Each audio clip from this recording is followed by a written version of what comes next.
Si tu n'élimines pas cette version faible que tu portes en toi, elle continuera de voler chaque opportunité que la vie met devant toi. Cette voix qui te dit « tu ne peux pas » ou « fais-le demain » est ton véritable ennemi, pas le monde extérieur. Et si tu ne la fais pas taire maintenant, elle continuera de dicter ton destin. C'est le moment de te rebeller contre la facilité, de briser la paresse et la peur qui te maintiennent petit. Il n'y a pas de seconde chance pour la vie que tu es en train de perdre aujourd'hui. Soit tu te réveilles, soit tu te résignes à n'être qu'une ombre de ce que tu pourrais être. Alors, dis-moi, vas-tu continuer à écouter ta faiblesse ou vas-tu enfin te libérer pour découvrir de quoi tu es vraiment fait? Avant de commencer, prends un instant et écris dans les commentaires. Aujourd'hui, je tue ma version faible. Fais-le comme un engagement envers toi-même, le premier pas vers la meilleure version de toi. Nous avançons ensemble sur ce chemin. Numéro 1. Affronte ta version faible pour grandir. Faire face à ta version faible est l'épreuve la plus difficile, mais aussi la plus libératrice. Cette partie de toi qui reporte, qui cherche des excuses et qui préfère la facilité plutôt que l'effort, est bien réelle. Elle est présente. La nier ne sert à rien. L'enterrer sous des prétextes non plus. Le stoïcisme enseigne que l'acceptation est le premier pas vers la transformation. Regarder cette faiblesse en face, sans masque, la reconnaître et agir malgré elle. Voilà l'acte qui change tout. Cette bataille silencieuse détermine qui dirige ta vie, ta faiblesse ou ta discipline. Mais attention, ta version faible ne se montre pas toujours de façon évidente. Parfois, elle dit « je commence demain » ou « je le mérite après une journée difficile ».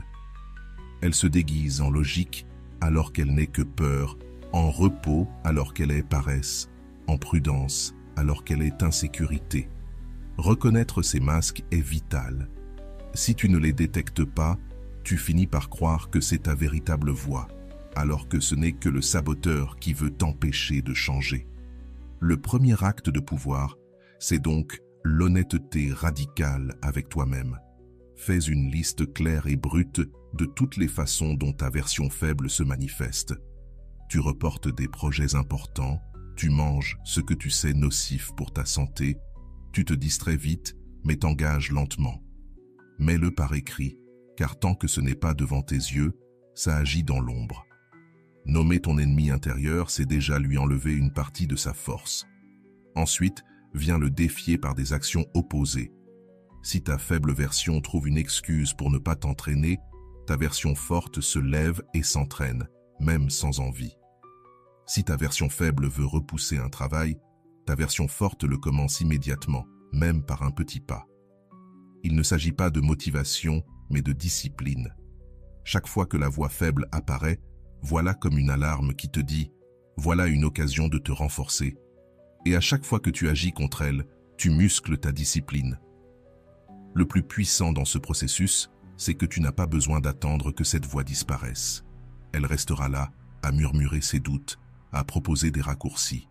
Mais avec la pratique, elle cessera de gouverner tes décisions. Elle deviendra comme un bruit de fond que tu entends sans lui obéir. Et c'est là que commence l'autodiscipline réelle. Ce n'est pas seulement avancer vers tes objectifs externes, c'est aussi construire le respect de toi-même. Un respect que tu ne peux ni acheter ni simuler. Il se gagne chaque fois que tu choisis ce que tu sais être juste, même quand ça fait mal. C'est ainsi que tu commences à te faire confiance, car tu prouves que tu tiens parole. Et quand ça arrive, tu n'es plus esclave de tes impulsions, tu deviens le véritable leader de ta vie. La croissance authentique dérange toujours, parce qu'elle oblige à regarder en face les fissures de ton caractère. Mais ce sont ces fissures qui laissent entrer la lumière de la transformation. Celui qui refuse de se regarder honnêtement reste prisonnier de ses excuses.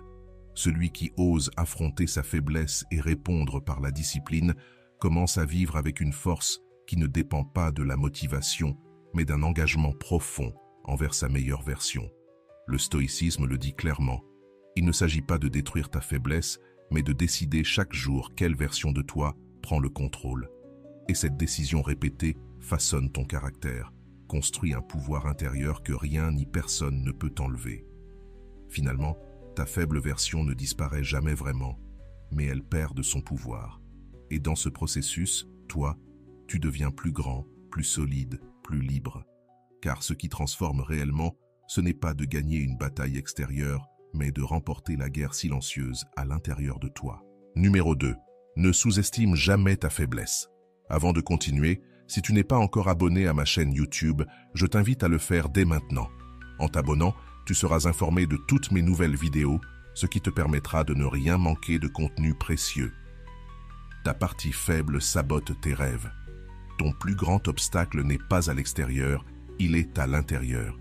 C'est cette petite voix douce qui te dit que tu peux bien attendre demain, que 5 minutes de repos de plus ne changeront rien, ou que ça ne vaut pas la peine de t'épuiser si personne ne le remarque. Ta faiblesse sait se déguiser. Elle se fait passer pour de la logique, de la prudence ou même de l'auto-soin. Mais en vérité, elle travaille dans l'ombre pour détruire tes rêves. Et le plus dangereux, c'est que tu ne la vois pas venir. Tu n'as pas besoin d'un ennemi extérieur.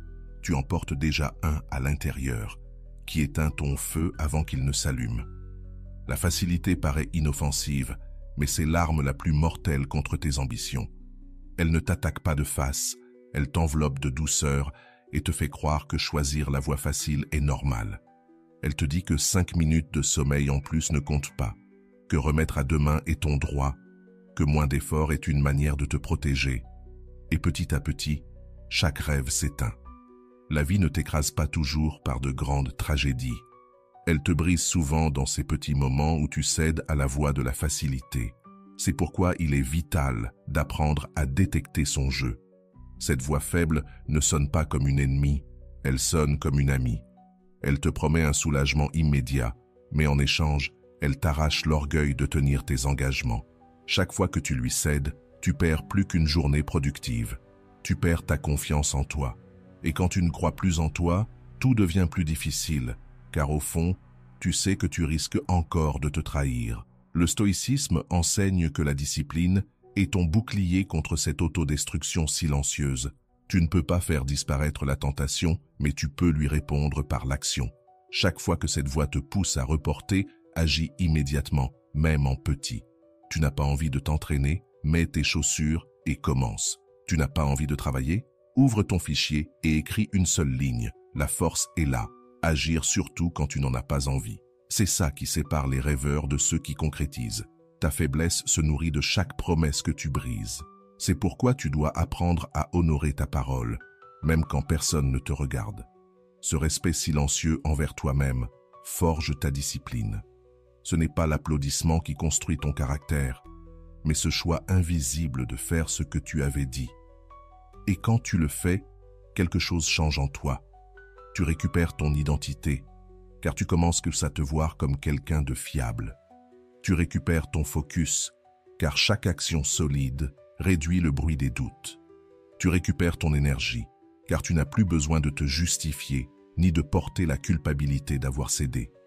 Ces petites victoires intérieures construisent un mur solide contre l'auto-sabotage. La facilité tue les rêves en silence, mais l'action les garde vivants. La clé, c'est de comprendre que ton pire ennemi habite en toi. Et la seule façon de le vaincre, c'est par une discipline pratique, constante, visible dans tes actes. N'attends pas que l'envie arrive, elle n'arrive jamais à temps. C'est l'action qui réveille la motivation, jamais l'inverse.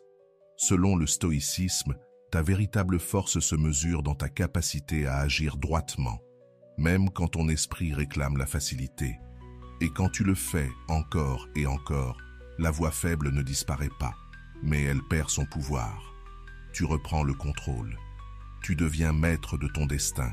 Et au final, voilà la victoire qui change tout. Cesser d'être esclave de la facilité pour devenir l'architecte conscient de ta vie. Transforme ta peur et tes doutes en carburant. La peur se dresse devant toi comme un mur. Elle te fait croire qu'avancer est dangereux, que tu n'es pas prêt, que tu devrais attendre encore un peu. Le doute, lui, murmure que tu n'es peut-être pas assez bon, que ce que tu désires est hors de ta portée, et si tu leur donnes trop de place, ils finissent par te paralyser. Mais la vérité, c'est que la peur et le doute ne sont pas des signaux pour t'arrêter. Ce sont des preuves que tu es en train d'entrer dans un territoire nouveau, un espace où tu peux grandir. Ce qui t'effraie marque souvent le chemin de ce qui compte le plus.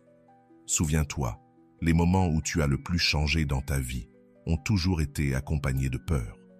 Le premier jour dans un nouvel emploi, la première fois que tu as pris une décision difficile, ce moment où tu as avancé sans aucune garantie. Le doute et la peur étaient là, mais l'opportunité aussi. L'erreur la plus commune, c'est d'attendre que la peur disparaisse pour agir. Mais si elle disparaît, c'est que le défi aussi a disparu, et avec lui la possibilité de grandir.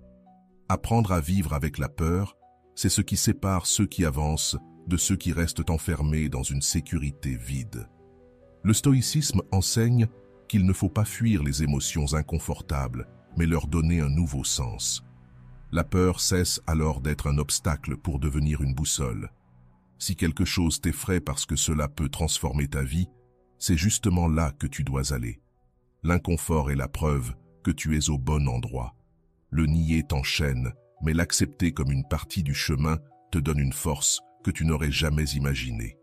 La clé, ce sont les petits pas. Souvent, tu te paralyses parce que tu veux tout résoudre d'un coup, et le poids devient insupportable. Mais si tu choisis un pas minuscule, la charge devient supportable. Tu n'as pas besoin de parler à 1000 personnes, parle juste à une. Tu n'as pas besoin d'écrire tout un livre, écris seulement une page aujourd'hui. Tu n'as pas besoin de changer toute ta vie en un jour, prends simplement une décision qui t'approche un peu plus de ton objectif. Chaque petit acte contre la peur est comme une brique dans la construction de ta confiance. La même chose s'applique au doute. Il peut devenir un moteur si tu changes ton dialogue intérieur. Passer de « je ne peux pas » à « comment puis-je le faire » ouvre des possibilités. La première phrase t'enferme, la seconde t'oblige à chercher des solutions. Dans ce simple changement de mots, un moteur interne s'allume. Tu te questionnes, tu agis, tu essaies. Même imparfaitement, tu découvres que tu es bien plus capable que tu ne l'imaginais. Chaque fois que tu avances avec peur et doute, ton identité change. Tu n'es plus celui qui attend la confiance pour agir, tu deviens celui qui crée la confiance en agissant. Et cette différence change tout. L'estime de soi cesse d'être un concept abstrait pour devenir un sentiment réel, forgé dans l'expérience d'affronter ce qui t'effrayait. La peur reviendra, bien sûr, mais tu la verras différemment. Non plus comme un ennemi, mais comme une confirmation que tu avances dans la bonne direction. Pour les stoïciens, le courage ne signifie pas l'absence de peur, mais la capacité de marcher à ses côtés sans le laisser dicter tes pas. Et lorsque tu fais cela, ta vie s'élargit.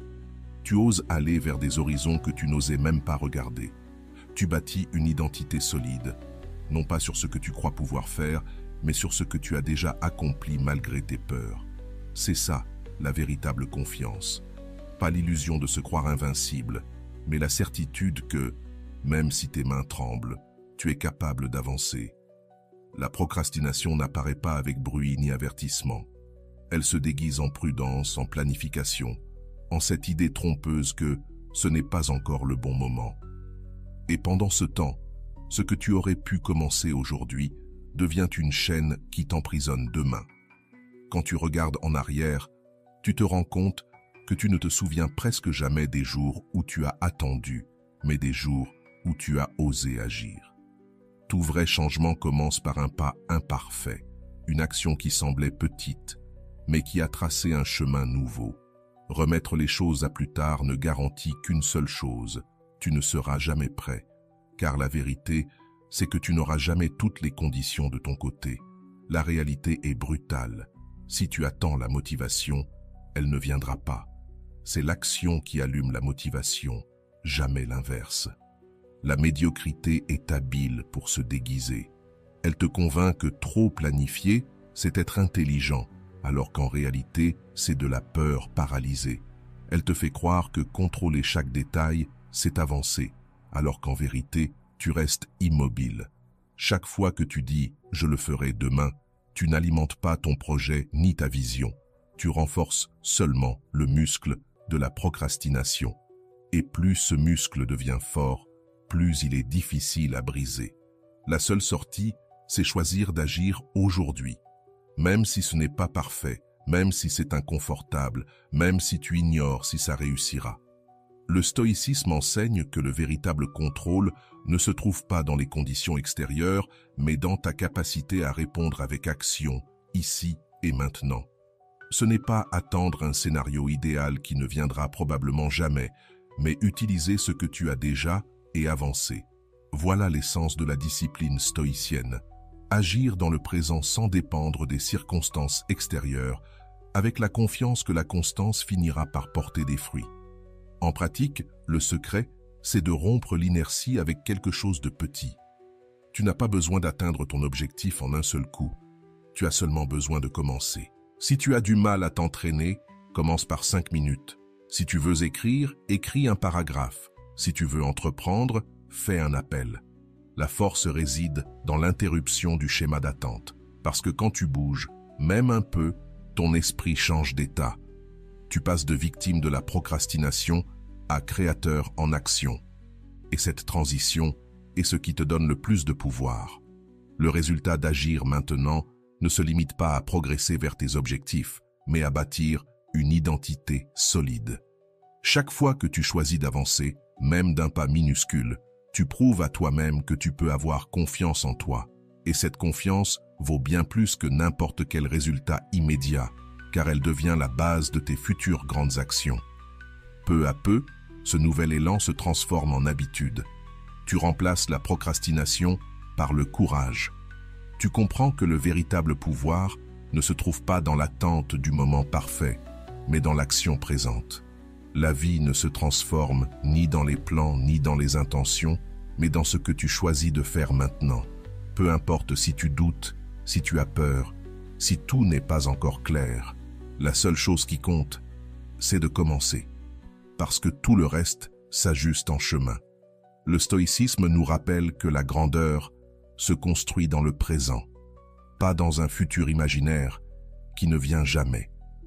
Et quand tu décides d'agir aujourd'hui, tu brises la chaîne de la procrastination, tu renforces ton caractère et tu avances vers une version de toi plus solide, plus fiable et plus courageuse. Non pas parce que tu as des certitudes, mais parce que tu as cessé d'attendre. Voilà le secret. Faire du présent le terrain où tu construis ton futur, pas à pas, sans excuse. Élimine les distractions pour récupérer ton pouvoir. Les distractions sont l'ennemi silencieux qui te vole le plus de force. Elles ne se présentent pas comme une menace directe, mais comme de petites interruptions inoffensives en apparence. Une notification, un message, une fenêtre ouverte sur ton navigateur. Mais chacune a un prix énorme. Elle ne consomme pas seulement des secondes, elle dévore ton énergie mentale. Elle brise ton flux de concentration et t'oblige à recommencer encore et encore. C'est cette perte constante de focus qui affaiblit ta clarté, ta productivité et, au final, ta confiance en toi. La plupart des gens n'échouent pas par manque de talent, mais par dispersion. Tu peux être brillant, mais si ton attention est fragmentée en 100 morceaux, tu n'auras jamais la force nécessaire pour bâtir quelque chose de grand. Le monde actuel est conçu pour voler ton attention, pour t'enfermer dans un cycle d'urgence et de stimulation immédiate qui te donne l'illusion d'être occupé, mais qui ne t'approche d'aucun objectif important. Quand tu cèdes, tu tombes dans le piège de vivre en pilote automatique, toujours occupé, mais vide de vrais accomplissements. Ton véritable pouvoir réside dans ta capacité à diriger ton attention comme un rayon laser sur ce qui compte vraiment. Chaque fois que tu choisis de te concentrer, tu crées un état de clarté et d'énergie qui démultiplie tes résultats. Mais quand tu laisses entrer les distractions, ton esprit se fragmente, ton énergie se disperse et ton potentiel s'évapore. Ce n'est pas seulement une perte de temps, c'est une perte de direction. Et sans direction, tu finis par tourner en rond, fatigué mais sans avancer. Le stoïcisme enseigne que contrôler son monde intérieur est plus précieux que toute circonstance extérieure. Si tu ne gouvernes pas ton esprit, tu seras gouverné par chaque stimulus extérieur. C'est pourquoi éliminer les distractions n'est pas un luxe ni un mode de productivité, mais un acte de pouvoir personnel. Cela signifie récupérer ton énergie, choisir où la placer et décider comment tu construis ta vie. Tu ne peux pas avoir de discipline si ton attention est prise en otage. Et sans discipline, il n'existe pas de vraie liberté. La pratique commence par le plus simple. Nettoie ton espace. Un environnement saturé reflète une pensée saturée. Ensuite, passe au numérique. Supprime les applications inutiles, désactive les notifications parasites et organise ton téléphone comme ton ordinateur pour qu'il travaille à ton service et non contre toi. Puis, crée des blocs de concentration sans interruption. Peu importe s'ils durent 30 minutes ou 2 heures. L'important, c'est d'entraîner ton esprit à entrer en profondeur. Pendant ce temps, il n'existe rien d'autre que la tâche devant toi. Au début, c'est difficile, car ton cerveau est habitué aux stimulations immédiates. Mais avec la pratique, tu récupères le contrôle. Et quand tu y parviens, la sensation de clarté et de puissance est incomparable. Tu découvres que tu peux produire en 1 heure ce qui avant te prenait toute une journée. Résultat, en éliminant les distractions, tu n'obtiens pas seulement plus de productivité, tu gagnes une paix intérieure immense. Tu ne réagis plus à chaque bruit extérieur. Tu choisis consciemment où diriger ton attention. Tu récupères ton temps, ton énergie et ta direction. Et dans ce processus, ton identité change. Tu passes de quelqu'un dominé par le chaos à quelqu'un qui gouverne son monde intérieur. Selon le stoïcisme, maîtriser tes distractions, c'est te maîtriser toi-même. Ton attention est ta ressource la plus précieuse. Quand tu décides de la protéger, ta vie s'aligne. Tu n'es plus l'esclave d'interruptions inutiles. Tu construis avec clarté et discipline. Tu retrouves ton pouvoir.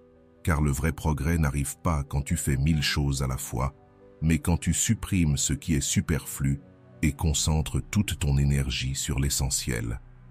Le chemin de ta vie reste ouvert, rempli de possibilités et d'opportunités. Mais le vrai blocage n'est pas à l'extérieur. Il se produit en toi lorsque ton esprit répète sans cesse des questions sans réponse. Et si j'échoue? Et si je ne suis pas assez? Et si je regrette? Alors tu te convaincs que tu as besoin de plus de clarté, plus de préparation, plus de garantie. Pourtant, la vérité est brutale. Aucune clarté ne précède l'action. La clarté n'est pas une condition préalable, c'est une récompense. Elle se gagne uniquement dans le mouvement. Tant que tu restes immobile, la sensation d'être coincé grandit. Le doute, lui, se nourrit de ton inaction.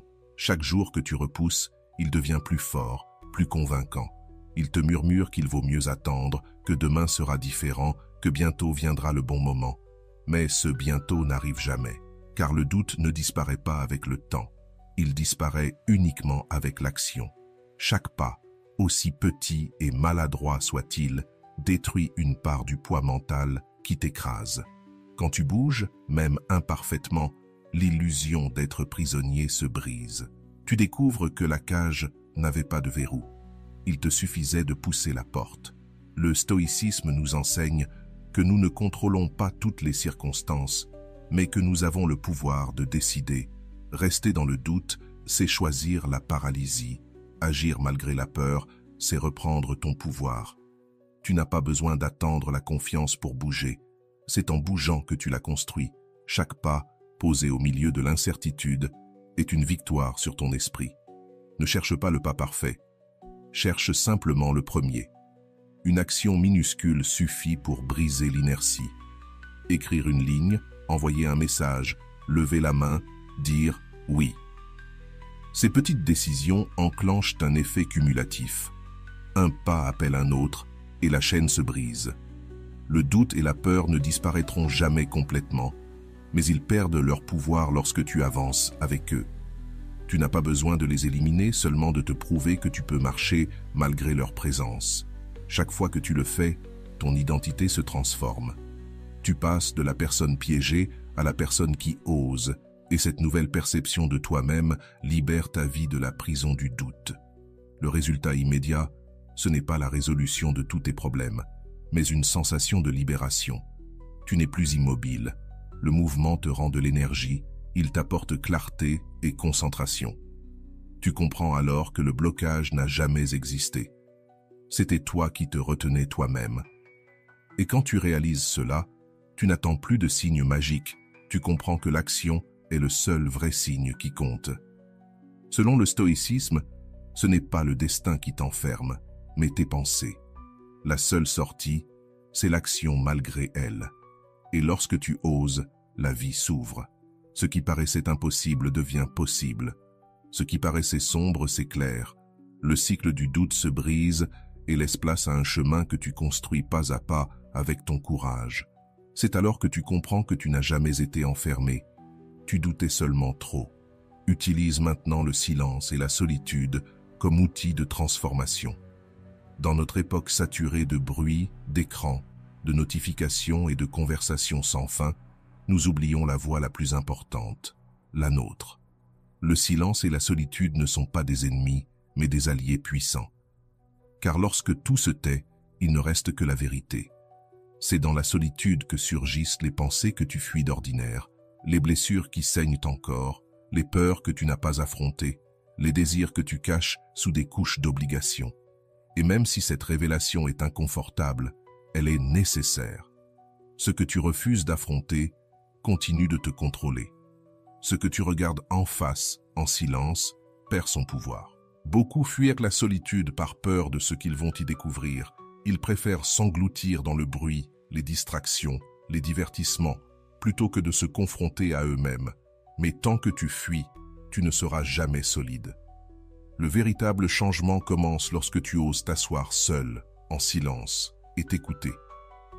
Le stoïcisme enseigne que l'autodiscipline exige de se retirer parfois du bruit du monde, non pas pour fuir, mais pour revenir plus clair et plus fort.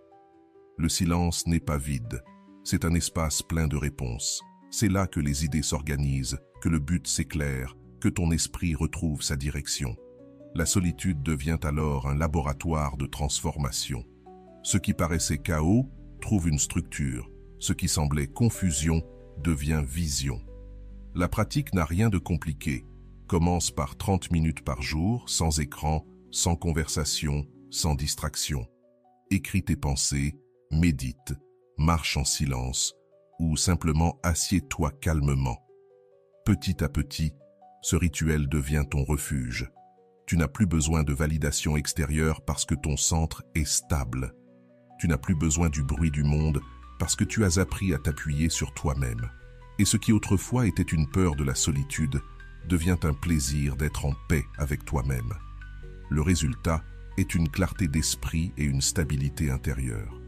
Tu ne réagis plus impulsivement au chaos extérieur, tu ne te perds plus dans les comparaisons, tu ne cherches plus du bruit pour éviter le vide, car tu découvres qu'il n'y a jamais eu de vide en toi, seulement des vérités qui attendaient d'être entendues. Le sage stoïcien n'a pas peur de la solitude, car il sait que c'est là qu'il se rencontre lui-même et qu'il trouve une force qu'aucun élément extérieur ne peut lui donner. Quand tu fais du silence ton allié, ta vie change. Tu avances avec calme au milieu de la tempête, avec clarté au milieu du bruit et avec fermeté au milieu de l'incertitude. Non pas parce que le monde devient plus facile, mais parce que tu apprends à ne pas te perdre en lui. Et cette transformation silencieuse née dans ta solitude est ce qui te donne le pouvoir d'affronter tout sans perdre ton centre. Si tu laisses une porte ouverte vers ton ancienne version, tôt ou tard tu l'utiliseras. Cette sortie de secours est confortable, familière, rassurante, et elle sera toujours là, prête à t'accueillir si tu ne la détruis pas complètement. Mais si tu veux vraiment grandir, tu dois brûler ces ponts. Pas parce que tu détestes ton passé, mais parce que tu ne peux plus te permettre qu'il reste une option. Ton ancienne identité est soutenue par des habitudes, des environnements et des personnes qui renforcent ta faiblesse. Chaque fois que tu replonges dans ces routines, tu nourris cette version de toi qui procrastine, qui doute et qui s'auto-sabote. C'est pourquoi vouloir changer ne suffit pas. Tu dois être radical et couper tout ce qui maintient cette ancienne version en vie. Tant que tu gardes les mêmes accès, tant que tu restes entouré de ceux qui t'encouragent à ne pas évoluer, tu finiras par revenir en arrière. C'est comme vouloir arrêter une addiction tout en gardant la bouteille posée sur la table. Tôt ou tard, la tentation gagne. Brûler les ponts, c'est un engagement brutal envers toi-même. Cela signifie que tu décides qu'il n'y a plus de retour possible, que la seule voie est celle qui mène en avant. Ce n'est pas facile, car cela implique de renoncer à ce qui était confortable, même si cela te détruisait. Cela veut dire adieu à des environnements familiers mais stériles, lâcher certaines amitiés ou relations qui entretiennent ta faible version et choisir de t'entourer de ceux qui exigent le meilleur de toi. C'est un sacrifice, mais sans lui, pas de véritable liberté. Le stoïcisme nous enseigne qu'on ne peut pas vivre à moitié, coincé entre l'ancien et le nouveau. Le sage ne s'accroche pas à ce qui ne sert plus. Il coupe avec décision pour ne pas rester divisé. C'est cette clarté, ce courage de couper l'inutile qui ouvre de l'espace pour accueillir le nouveau. Tant que tu gardes un pied dans le passé, ton présent reste enchaîné et ton futur en suspens. Brûler les ponts, c'est libérer ton énergie bloquée dans ce qui n'a plus lieu d'être, pour l'investir dans ce que tu veux réellement construire. La méthode est simple et directe. Identifie les habitudes qui alimentent ton ancienne identité et élimine-les. Pas les modérer, les éliminer. Si ta faiblesse naît du temps perdu sur les réseaux sociaux, supprime ces applications. Si ton stagnement se nourrit de certains lieux, arrête d'y aller. Si certaines personnes ne font que t'attirer vers ta version faible, mets de la distance, même si ça fait mal. Être radical est inconfortable, mais c'est la seule façon de briser les chaînes. Et il est tout aussi essentiel de remplacer ce que tu supprimes par de nouvelles pratiques, de nouveaux environnements qui renforcent ta version forte. Abandonner un mauvais pli ne suffit pas. Il faut le remplacer par une habitude qui te rapproche de ta vision.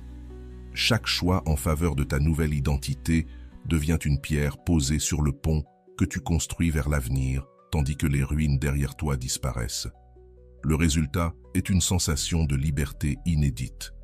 Tu ne vis plus avec la tentation constante de revenir à l'ancien, car il n'y a littéralement plus rien à quoi revenir. Cette libération émotionnelle te permet de consacrer toute ton énergie à avancer sans t'épuiser dans des batailles internes. Ton esprit s'aligne avec ton but, ta volonté se renforce, parce qu'elle comprend que le seul chemin est celui de la croissance. Selon le stoïcisme, la force du caractère se forge quand tu choisis, de façon absolue, qui tu veux être et que tu élimines sans compromis ce qui t'en détourne. Quand tu brûles les ponts avec ton ancienne version, tu cesses de jouer à moitié. Tu deviens quelqu'un engagé à 100% dans sa transformation, quelqu'un qui ne se permet plus de reculer, quelqu'un qui sait que la seule direction possible est l'avant. Et cette radicalité, loin d'être une perte, est l'acte le plus libérateur que tu puisses t'offrir. Parce qu'alors tu comprends que ton passé a rempli son rôle et qu'il est temps de marcher léger, sans chaîne, vers ta véritable identité. Maintenant, parlons d'une vérité essentielle, la différence entre ce qui te plaît et ce qui te renforce.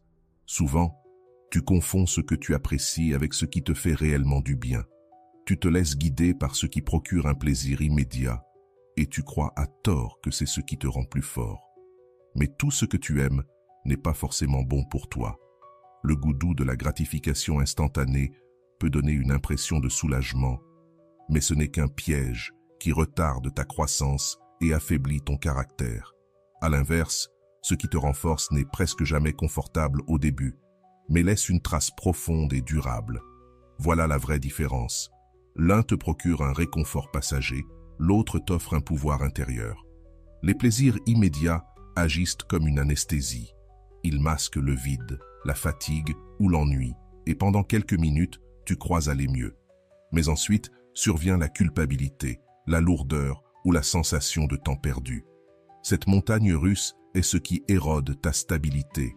Manger ce que tu sais nocif pour ton corps, gaspiller des heures dans un divertissement vide, investir ton énergie dans des choses qui ne construisent rien. Tout cela te prive d'une vie solide. Et pire encore, cela devient une habitude. Plus tu répètes, plus tu en dépends, alors que cela t'apporte de moins en moins. En revanche, ce qui te fortifie est d'une autre nature. Peut-être qu'au départ ce n'est pas agréable, mais cela crée une satisfaction durable. Faire du sport quand tu n'en as pas envie. Lire au lieu de te perdre dans les distractions. Dormir suffisamment plutôt que de prolonger la nuit devant un écran. Ces choix semblent petits, mais chacun d'eux additionne force, clarté et concentration. Ce qui renforce ne t'anesthésie pas, cela t'éveille. Cela ne t'épuise pas, cela te redonne de l'énergie multipliée. Cela ne te vide pas, cela te remplit de sens et de but. Le stoïcisme enseigne que le véritable pouvoir réside dans cette distinction. Différencier ce que tu désires de ce dont tu as besoin pour grandir. Le sage ne poursuit pas ce qui flatte simplement ses envies. Il choisit ce qui façonne son caractère et le rend solide face à l'adversité. Cette lucidité est ce qui sépare ceux qui se perdent dans le plaisir éphémère de ceux qui bâtissent une vie pleine et stable. La clé, ce n'est pas de te priver de toute joie, mais d'apprendre à redéfinir ce que signifie vraiment jouir de la vie. Apprends à transformer tes récompenses pour qu'elles travaillent en ta faveur au lieu de t'enfoncer. La clé est de redessiner tes plaisirs. Quand tu accomplis quelque chose, ne t'offre pas un châtiment déguisé en plaisir. Évite la malbouffe et choisis plutôt un repos conscient qui permet à ton corps de vraiment récupérer. Remplace des heures d'amusement vides par des activités qui nourrissent ton esprit et ton âme, comme apprendre quelque chose de nouveau ou partager du temps de qualité avec quelqu'un qui compte. Associe tes réussites à des récompenses qui te renforcent et non à des distractions qui t'affaiblissent.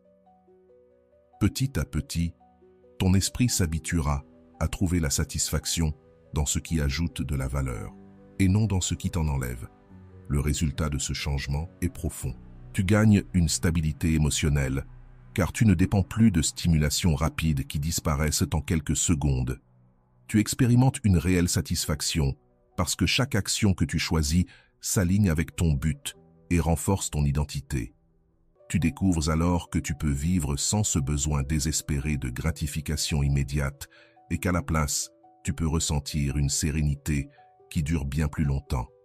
La différence se voit dans ton énergie, ton focus et la manière dont tu affrontes la vie. Chaque fois que tu choisis ce qui te renforce, plutôt que ce qui n'apporte qu'un plaisir instantané, tu bâtis la version la plus solide de toi-même. Cette répétition devient ton nouveau pilier, le socle de ta discipline et la base de ta confiance. Tu n'as plus besoin de l'anesthésie de l'instantanéité car tu apprends à aimer la puissance de ta propre croissance. Selon le stoïcisme, n'est pas libre celui qui court après les plaisirs, mais celui qui se renforce avec ce qui l'élève vraiment. Quand tu comprends cela, ta vie change. Tu ne cherches plus des échappatoires, tu cherches l'évolution. Tu ne poursuis plus les distractions, tu choisis les chemins qui te rendent plus fort. Cette différence répétée chaque jour transforme ton existence de façon silencieuse, mais imparable, et t'emmène vers une stabilité et une plénitude qu'aucun plaisir éphémère ne pourra jamais offrir. Forger une éthique de travail implacable est l'étape suivante. La motivation est volatile. Un jour, elle apparaît avec force, mais le lendemain, elle disparaît sans laisser de traces. Si tu comptes sur elle pour avancer, ton chemin sera instable, rempli de départs et d'arrêts, de promesses commencées, mais jamais tenues. Voilà pourquoi la motivation ne suffit pas. Ce qui soutient vraiment une transformation, c'est une éthique de travail inébranlable. Une discipline qui ne dépend pas de ton humeur, de ton inspiration ou de l'applaudissement des autres. Le véritable pouvoir se trouve dans la constance silencieuse. Tenir parole, même quand tu n'en as pas envie. Chaque action respectée renforce ton caractère et nourrit ton respect de toi-même. Cette satisfaction intérieure, celle de savoir que tu as fait ce que tu devais faire, même si personne ne l'a remarqué, est la graine de la véritable confiance. Car la confiance ne naît pas du regard des autres, mais du fait que tu te prouves à toi-même, encore et encore, que tu peux compter sur ta parole. Si tu dis que tu vas t'entraîner et que tu le fais, si tu dis que tu vas travailler sur ton objectif et que tu le fais, ton identité se solidifie. Tu commences à te voir comme quelqu'un de fiable, de discipliné, capable de maintenir le cap même quand l'inspiration n'est plus là. Ceux qui échouent en chemin sont ceux qui n'agissent que lorsqu'ils se sentent inspirés. C'est un piège, car il y aura de nombreux jours lourds, sans musique motivante, sans phrases inspirantes pour te relever. Et c'est précisément dans ces jours-là que ton véritable caractère se révèle. Ton éthique de travail décide si tu avances ou si tu abandonnes. La motivation allume le moteur, mais la discipline est celle qui maintient le voyage. Le stoïcisme enseigne que la grandeur d'un homme ne réside pas dans ce qu'il dit vouloir, mais dans ce qu'il répète jour après jour, avec fermeté. La constance devient alors une vertu, car discipline et caractère sont inséparables. Il ne s'agit pas de briller un instant, mais d'entretenir un feu qui ne s'éteint pas au premier vent. Cette constance transforme la vie, car petit à petit, les résultats s'accumulent, et ce qui semblait impossible devient inévitable. La manière d'appliquer cela est simple. Définis des objectifs précis et tiens-les sans négocier avec tes émotions. Si tu décides d'écrire une page par jour, écris-la même fatigué. Si tu décides de t'entraîner, fais le même sans énergie. Si tu décides de travailler sur ton projet, fais le même si personne ne te regarde. Ce que tu construis ainsi, ce n'est pas seulement du progrès extérieur, mais une identité intérieure imperméable aux excuses. Ce respect de toi-même est la base d'une vie solide. Ne travaille pas dans l'improvisation ni selon l'impulsion du moment. Travaille avec direction et avec but.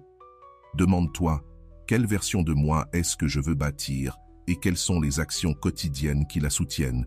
Puis, engage-toi à les accomplir, pas parce que tu en as toujours envie, mais parce que ton caractère l'exige. C'est la répétition qui sculpte ton mental, comme un ciseau façonne une statue. Chaque jour de discipline est un coup supplémentaire qui modèle ta version la plus forte. Le résultat, c'est une identité solide qui ne dépend pas des circonstances extérieures. Tu avances même dans les mauvais jours parce que tu n'es plus prisonnier de l'émotion du moment. Tu construis une réputation silencieuse qui n'a pas besoin de discours parce que ta constance parle pour toi. Alors, les autres commencent à te respecter non pour ce que tu promets, mais pour ce que tu montres par tes actes. Cette réputation ouvre des portes, car dans un monde rempli d'inconstance, la discipline est un trésor rare et précieux. Selon le stoïcisme, la grandeur ne réside ni dans les mots ni dans les désirs, mais dans la discipline implacable d'agir chaque jour en accord avec ce que tu veux devenir. Quand ton éthique de travail devient ton style de vie, la motivation n'a plus d'importance. Peu importe s'il pleut, si tu es fatigué, si personne ne te regarde, tu agis parce que ta parole est loi. Et cette cohérence répétée jour après jour construit un caractère indestructible et une vie qui inspire sans qu'il soit nécessaire de dire un seul mot. Et voilà, j'espère que vous avez trouvé beaucoup de valeur dans cette vidéo. Merci d'être resté jusqu'à la fin de cette vidéo, j'adore quand vous faites ça. Si vous voulez une autre vidéo sur ce sujet, écrivez en commentaire, j'en veux encore plus. J'espère vous revoir dans une autre vidéo. Merci pour ton temps, prends soin de toi et à bientôt.